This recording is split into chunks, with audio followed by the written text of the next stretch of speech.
The Levant, to my way of thinking, stretches from southwest Turkey down to Palestine and the Gulf of Aqaba, taking in all of Syria, Lebanon and Israel along the way, as well as arguably much of Jordan and some of Iraq.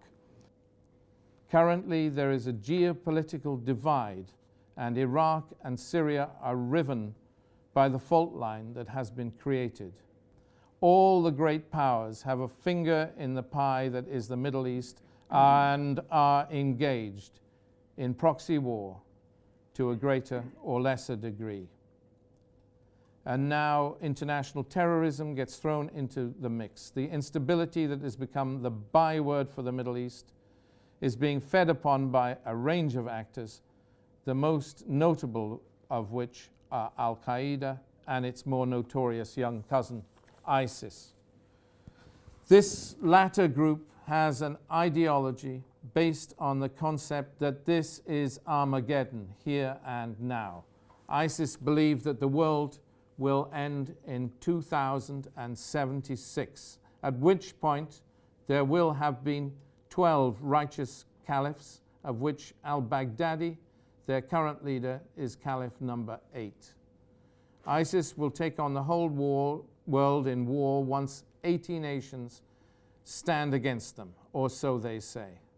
Their ideology is an ideology of hate, an ideology of you are wrong and I am right. They can and will be stopped, but at what cost? It is to be hoped that the international community makes the avoidance of civilian casualties a priority when this last great battle happens. This, however, will not be the end of the story. Defeating ISIS militarily is insufficient to defeat their ideology. Syria deserves a better future, as does Iraq, as does the Middle East, as does the world as a whole. It is to be hoped that we can all contribute something to bringing about this better tomorrow. I will actually focus more on Syria and in response to a few of his points. A little bit cautious, but also optimistic about the talks starting on the 23rd of January in Kazakhstan, 3 days after the new American president is sworn in inauguration.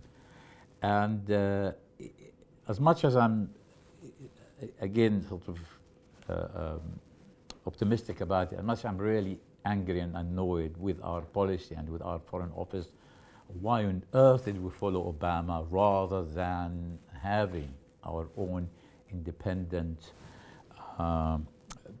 diplomacy?